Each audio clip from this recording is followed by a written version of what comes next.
Udumo kuNkulunkulu kweliphezulu nokuthula emhlabeni kubantu abathokozelwa nguye. uJesu Kristu oyinkosi. Siyamtusa ke futhi ngiyamdumisa uNkulunkulu kakhulu kuba ngipha usuku lwanamhlanje ngikwazi ukuqhubeka ngimsebenzele. Ngikwazi ukuqhubeka nokwakha umqhele wami ekhaya ezulwini. Ngikwazi ukuqhubeka ngiyenze intando yakhe. Ngoba intando yakhe yileyo kuba siwenze umsebenzi wakhe. Angazi-ke wena kusile yini oyenzile ejabulisa uNkulunkulu. Noma mhlawumbe umdabukisile umoya ongcwele. Izinto eziphuma emlonyeni wakho, imicabango oyicabangile. Wone kangakanani ngokucabanga. Wone kangakanani ngokwenza. Wone kangakanani ngokukhuluma. Wone kangakanani ngokulalela. Abanye bona ngokulalela nje. Umuntu alalela izinto ezingasile, alalela amanyala, kuvuka imizwa, usuwonile njalo. Khona phela abantu abajatshuliswa nje izinto ezibakitazayo, zikitaza inyama, zivusa imizwa, abecabanga ukuthi uclean ungcolile mawusunjalo. Khona abantu abathokozisa ukufida amehlo abo nje. Babuka izithombe ezingafanele zabantu abanqunu. Usungcolile. Noma hlale phakathi kwabantu abakhuluma ukonakala, usengcolile. Noma halele nje ukuthi yazi kade ngagcina ukushelwa. Sekhona ukurong ngami yazi abasangisheli ufuna ukushelwa nje. Hayibo.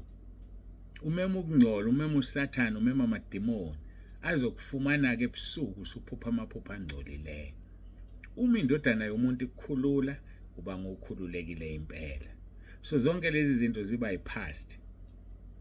Ngoba usuku uKristu Jesu usuyisidalwa esisha. Konke okwaqala kuyadlula. Bheka enze konke kube kusha. Siyambonga uNkulunkulu wethu esimkhonzayo, siyamdumisa. Hayi siyaphuma ke manje kulezi ihloko ebesinazo ziqhamuka zivela ngomkhosi. Sibuyela lapho kade sikhona. Umkhuleko wenkosi yethu Jesu Kristu. Uma usakhumbula noma uthanda ukuzikhumbuza ungahlehla mangaphazama inkonzo yomhla ka-24. Inkonzo yomhla ka-24 engicabanga ukuthi sagcina ngayo sasesilandelisa ngezomkhosi. Inkonzo esasikhuluma ngayo ngomkhuleko wenkosi yethu Jesu Kristu. Angazi angisakhumbula kodwa ngicabanga 24 December. Ngoba 25 December sasisenkonzweni. Hayike asimbonge uNkulunkulu kakhulu simdumise. Ngicela ukuguqa ngikhuleke. If you don't mind guqa kanye nami nawe sikhothamela inkosi yamakhosi.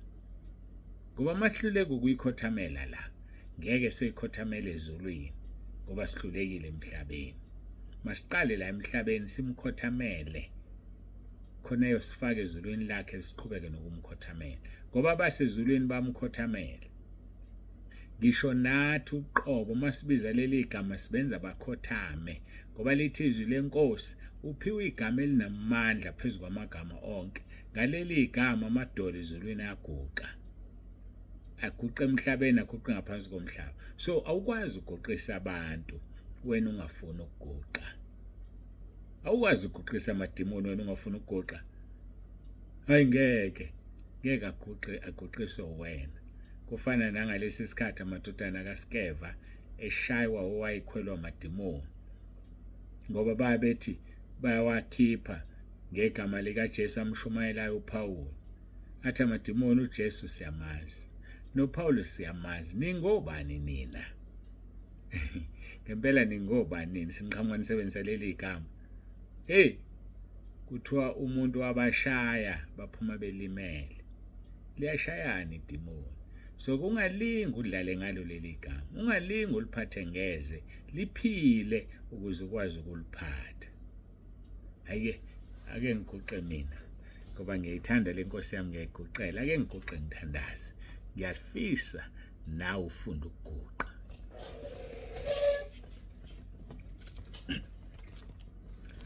Baba wethu osezulwini, uNkulunkulu wethu nomusa siyabonga ngaso lesi sikhathi osipha sona. Siyabonga ukusipha amandla okuguqa phambi kobuso bakho.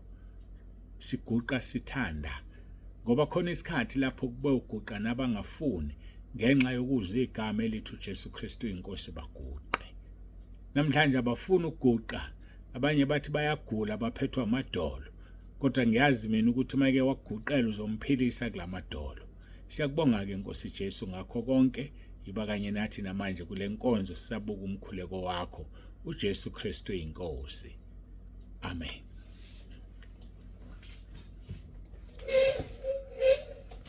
Siyambonga ke kakhulu uNkulunkulu wethu, siyamdumisa bangcwele, akekho ufana naye, akekho njengaye. Siqhubeka ke nomkhuleko wenkosi yethu uJesu Kristu, wayezikhulekela yena nabafundi bakhe nabo bonke abakholwayo. John chapter 17. Sadina ke sikhuluma ngoverse 13 ethi uJesu, sengiza kuwe kalokhu, ngikhuluma lokhu ezweni ukuba babe nokuthokoza kwami kugcwale kubo. Siqhubeka ke noverse 14. Mina ngibanikile izwi lakho, izwe labazonda, ngokuba bengesibo abezwe njengalokhu nami angisiye owezwe. Into esiphawulayo la uthi uJesu banikizwe izwe laselibazonda.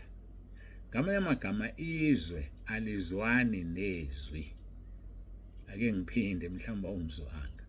Izwe alizwani nezwi. Izwe liyamzonda umuntu ophethe izwi. Njengoba uNkulunkulu enginikile izwi, ngiyakwazi lokho izwe liyangizonda.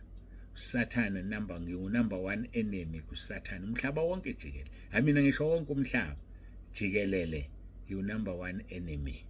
Ngoba uNkulunkulu wangikhombisa lo mbono, ngiyawazi. Ngawushare la ekhaya lezwi, ngicabanga ukuthi more than 2 times. Yazi bekhona abaningi abangenile abangawazi lo mbono engawukhonjiswayo. Kodwa ke khona izwe liyangizonda ngoba nginikizwe. uNkulunkulu unginika ukufundisa. Lokho esingakuthola emabandleni ethu. Emabandleni ethu siyashunyayezwa. Sashunyayezwa saphenduka, sisaqhubeka siyashunyayezwa esikhundleni sokufundiswa ngezwi, sifundiswe ukuthi umuntwana kaNkulunkulu uphila kanjani impilo engcwele uma esethe usindisiwe. Khona bathi basindisiwe kodwa bazenza zonke izinto ezenziwa bangakholwa. Bathi basindisiwe bayaqonywa, bayadata, bathi basindisiwe bayaqoma, bayadata, kuphela bathi asizolala. Kodwa bayathintana, bayaqabulana, kwenzeka konke ukungcola ongahle ucabange. Ngoba baqondi ukuthi kuyini ukusindiswa. Abaliqondi leli gama. So ke enkonzweni ngesonto abazalwane bayafundiswa, abashunyayezwa. Khona umahluko phakathi kokushumayela. Ngikufanise nalokhu, uma ushumayela ufana nomuntu olanda izinkuni ehlathini eyotheza. Ngoba nawe uma ushumayela ulanda imphefumulo esezweni uyibuyisa ngaphakathi. Wakwezwa ukuthi umuntu utheza izinkuni egcekeni ebaleni, sezibekiwe la zayinyanda, uziyathezwa? Cha, azithezwa. Seziyathathwa, ziklatshwe, zenziwe bemfushane, ziyobaswa kuphekwe ngazo. Namanje ke uma umzalwane sengaphakathi akashunyayezwe, uyafundiswa ukugcina konke. I-Great Commission leyo, Matthew chapter 28, Great Commission, lapho uJesu esehamba evalelisa wasishiya ne-Great Commission. uMathewu 28 ngizama ukuvula yena ukuthi siyafundisa bazalwane. Moya lapha kuverse 18 uJesu wasondela wakhuluma kubo wathi, ngiphiwa amandla onke ezulwini nasemhlabeni. Verse 19, ngalokho hambani nenze izizwe zonke abafundi, nibabhabhadise egameni likaYise nelendodana nelikaMoya oNgcwele. Verse 20, nibafundise ukugcina konke enginiyale ngakho. Bhekani mina nginani izinsuku zonke kuze kube sekupheleni kwezwe. Nibafundise, asinikwanga imandate yokubashumayeza. Yebo, there is a time ye-soul winning la siwina khona imphefumulo sibuye. Mayisingaphakathi siyabafundisa ngoba uJesu ufuna abantu bafundiswe. Azasho njalo umpostoli Paul ebhalela umndodana yakhe kaMoya uTimotheo. Lapha kuTimotheo wokuqala chapter 2 verse 4 lithi othanda ukuba abantu bonke basindiswe bafinyelele ekulazini. Ulazi kanjani iqiniso ungafundisiwe? You have to be taught to know the truth. So ngamanye amagama ke siyafundisa. Yikho kuye umtholo ubaba uNsibande chaza izwi ngezwi. Lokho kungavamile ngempela ukuchaza izwi ngezwi. Angilichazi ngokuhlakanipha kwami, angilichazi ngokwazi kwami, ngilichaza ngezwi. Uma iphela inkonzo wena bese uthi hey wakhuluma ubaba uNsibande namhlanje, ukhuluma iphutha ngoba mina kukho engikukhulumayo. Ngiba umlomo kaNkuluNkulu, ngikhuluma izwi lakhe, ngilichaze ngelinye izwi lakhe, ngiphinde ngilichaze ngelinye. Ekugcineni ubaba uNsibande akashongo lutho, ukhulumiswe izwi, khulumise amavesi. Uthi ke uJesu mayisevalelisa, mina ngibanikile izwi lakho. Uyazi ukuthi namanje nawe uyabalwa kulabo bantu. uNkulunkulu usebenzisa mina ukukunika izwi lakhe. Awuzukuzilandulela ngosuku lokugcina, ulinikeziwe izwi lakhe uNkulunkulu uyakunika. Esebenzisa leli khehla olilalele likhuluma njengamanje. Hayi ngiyikhehla, hamba uye lapha ku YouTube uyongibona. Ikhehla inwele ezimhlophe, intshebe imhlophe. Yikhehla nje. Hayi Yimina ngibanikile izwi lakho, izwi labazonda. Izwi liyalizonda izwi. Ngaka ngixoxela ngelinye ilanga ukuthi ngimenyiwe enkonzweni ethize ngizoshumayela ngakusasa. Ngasithi ake ngiye ngiyolalela ngibone ukuthi ba abantu abanjani. Kanti kumenye omunye umfundisi wayisuka eThekwini washumayela waqeda izwi likaNkuluNkulu engakaze alivule. Umoya nje lo ongenile bafowethu wokungalithandi izwi. Lo moya wokungalithandi izwi likwenza ube umngani wezwe ngoba izwi alilifuna izwi. Uma wena uphethe izwi, izwi liyakuzonda. Kodwa uma ungaliphethe izwi, izwi liyakuthanda ngoba wena wenza lento yezwe, uyise wezwe uSathane. So ke asilamukeleni izwi enkosini uJesu. Yebo sizozondwa. Kodwa kumnandi ukuzondela izwi. Kumnandi ukuzondela uJesu. Uthi ke ngibanikile izwi. Izwi labazonda ngokuba bebengesiba bezwe njengalokhu nami angisiyo wezwe. Abezwe abazolwamukela abenge balamukela izwi ngoba bangabezwe. Kodwa abangabakaNkuluNkulu bazolwamukela izwi ngoba izwi liyibo lingelikaNkuluNkulu. Ngiyamthanda ngendlela emangalisayo uNkulunkulu mayeseqaqisa kahle izwi lakhe. Uwenza konke kube sobala. Yingakho ngithi ungiphile izwi. Yikho izwi lingizonda nje. Uthi ngibanikile izwi lami, izwi labazonda. Usuyazi ke manje indaba engazwani nawe umkhonyana wakho. Indaba engazwani nawe, bengazwani nawe ekhaya noma umakhelwane ngoba uphethe izwi. Mawuphethe izwi, izwi lizokuzonda. Asihlaleni ke uNkulunkulu wethu simkhonze, sinamathele kuye. Yazi ukunamathela, unamathele kuye kuzosiza lokho. Umkhonze nje unconditionally. Ungamkhonzi ngoba ekwenzela okuthize. Mkhonze noma engakwenza langa lutho. Mkhonze. He deserves the praise. Mkhonze. uNkulunkulu oyisimangaliso. Uma nje umkhonza uzobona izinto azokwenzela zona. Mina ngibanikile izwi lakho, izwe labazonda ngokuba bebengesibabezwe njengalokhu nami angisiye owezwe. Haya, samukeleni izwi enkosini uJesu bafowethu. Mawulamukela izwi uzozondwa, kodwa manje izwe liyazondana vele. Izwe liyazonda. 1 John chapter 4 verse 5 no-6 uthi bona bangabezwe ngalokho bakhuluma okwezwe nezwe liyabezwa. Verse 6 thina singaba kaNkulunkulu, omazi uNkulunkulu uyasizwa, ongesiyo kaNkulunkulu akasizwa. Ngalokho siyamazi umoya weqiniso nomoya wokuduka.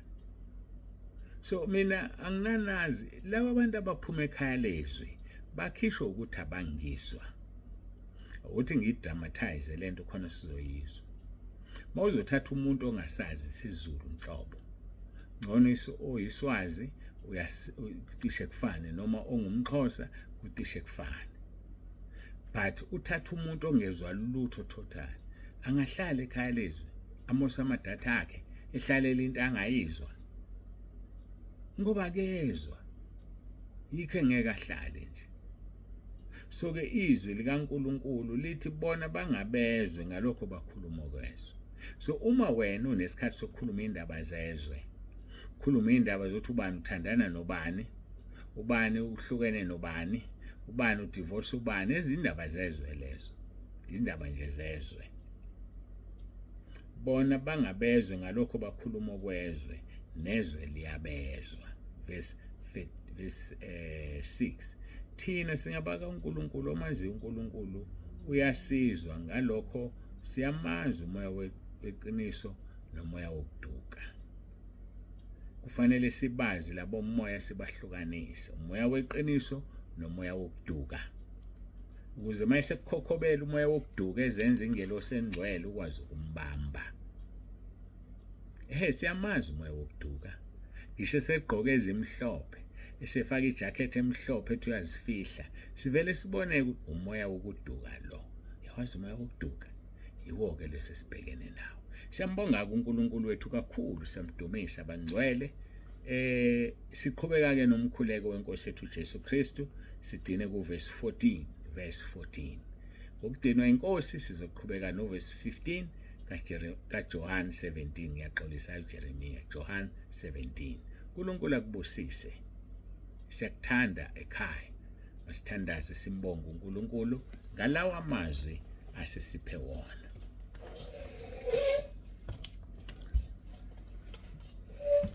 Baba wethu ongcwele, uNkulunkulu wethu onomusa, siyabonga izwi lakho ususinikeze lona. Siyezwa ukuthi uma umuntu umnika izwi lakho, izwe liyamzonda. Sengiyabona ke manje Nkosi kungani ngikulesimo engikusona, ngoba unginike izwi lakho, futhi awunginikanga nje ukuthi lingiphilise, kodwa ngilisebenzise ngiphilisa abanye abantu ngalo. Isihogo siyazamazama, izisekelo zaso ziyazamazama ngenxa yezwi onginikeze lona. Mabakhululwe abantu emaketangweni ababoshwe kuwo, batholwe abasekhaya lezwi babalethe. Mabakhululwe ngegama likaJesu. Ngishisa umkhathi manje, ngishisa ikhodi ababanjwe ngayo, ikakhulu labo bendlu yokukholwa, ikakhulu labo ababhaliwe encwadini yokuphila. Mabakhululwe Nkosi, bathinta abantu abasekhaya lezwi. Ke sifike la bezikhulumela khona, athi umuntu awungifake uphila ngani, awungifake la uphila khona kwelikamoya. Sisiyababona Nkosi ukuthi bakhululiwe manje. Mabakhululwe bazicelele ukungena, kuthi nalabo sebephumile bakhumbule babuye. Ngiyathandaza manje Nkosi, ngicela uphendule lo mkhuleko. Seyidinga le target ngokuvuma kwakho. Bangeniseke Nkosi abantu bazophila. Mabakhululwe ngoIsaiah 61 verse 1. Mabakhululwe etilongweni likaSathane. Ngishisa onke amaketanga esitha, ngifafaza ngegazi lakho, bonke bayakhululwa manje. Siyabonga uNkulunkulu wethu, baphiliswe nabagulayo bonke bayaphiliswa. Ngithuma izwi lakhe linamandla eliphilisayo. Siyabonga Nkosi, siyabonga ngazo zonke izinto senzele zona. Wena uphilisa zonke izifo zethu, wena othethelela zonke izono zethu. Uzusiqhelise ngomusa nangobubele, usuthise ukulangazela kwethu ngokuhle, ubuyise ubusha bethu njengokhozi. Ihubo 103. Ingakho sithi mbonga uJehova umphefumulo wami, nakho konke okuphakathi kwami makubonga igama lakhe elingcwele. uJesu Kristu inkosi, uJesu Kristu inkosi, uJesu Kristu inkosi. Amen.